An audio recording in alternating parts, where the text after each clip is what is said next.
Assalamualaikum warahmatullahi wabarakatuh. Nama saya Ayasa Siti Khalifah Sadik dari kelas 10-12 akan melakukan presentasi mengenai informatika di sekolah menengah atas.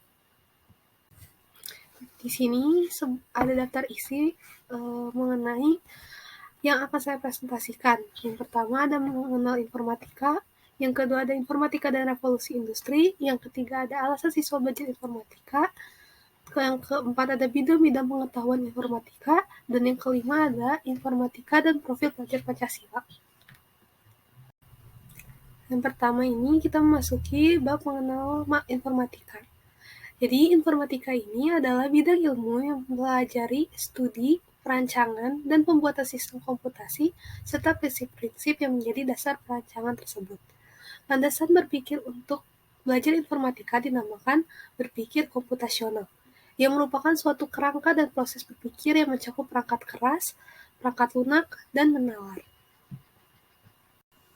Sedangkan komputasi adalah ilmu yang berkaitan dengan pemodelan matematika dan penggunaan komputer untuk memecahkan masalah-masalah sains. Komputasi memiliki dua pengertian menurut KBBI. Yang pertama ada dalam bidang teknologi komputer, yaitu komputasi merupakan penghitungan dengan menggunakan komputer. Yang kedua ada dalam bidang matematika. Komputasi merupakan perhitungan dengan menggunakan bilangan-bilangan atau peubah yang dilaksanakan berdasarkan urutan langkah yang diberikan. Selanjutnya ada informatika dan revolusi industri.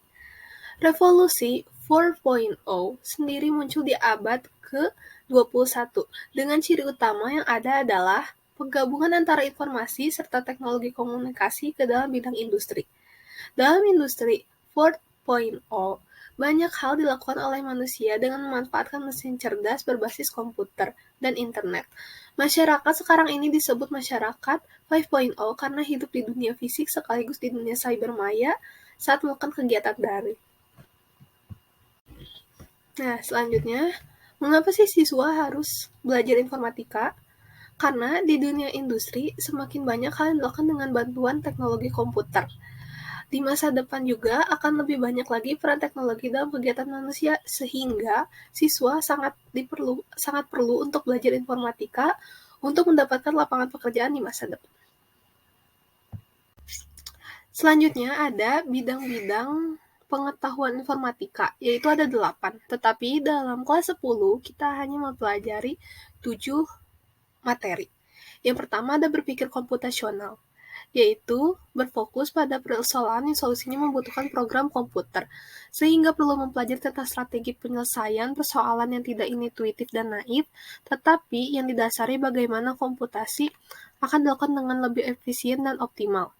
Yang kedua, ada teknologi informasi dan komunikasi atau TIK, yang memahami integrasi antar aplikasi, memanfaatkan fitur aplikasi yang lebih advance atau lanjut dibandingkan fase sebelumnya, dan memanfaatkan fitur otomasi yang tersedia. Yang ketiga, ada sistem komputer, yang akan mempelajari perangkat keras komputer dan menengok lebih dalam serta lebih rinci ke dalam setiap komponen komputer dan sistem operasi, mempelajari lebih rinci bagaimana data dan program disimpan dalam memori dan bagaimana instruksi diproses. Selanjutnya ada jaringan komputer dan internet, tetapi tidak dipelajari dalam kelas 10. Selanjutnya ada analisis data, yang mempelajari tentang pengelolaan dan penyajian data bervolume lebih besar dan melakukan analisis yang lebih kompleks dari fase sebelumnya, mempelajari bagaimana mengotomasi pengambilan data dari internet. Selanjutnya ada algoritma dan pemrograman, yang akan mempelajari pembuatan program dengan menggunakan bahasa pemrograman tekstural dengan menerapkan strategi berpikir komputasional yang dikembangkan pada materi berpikir komputasional.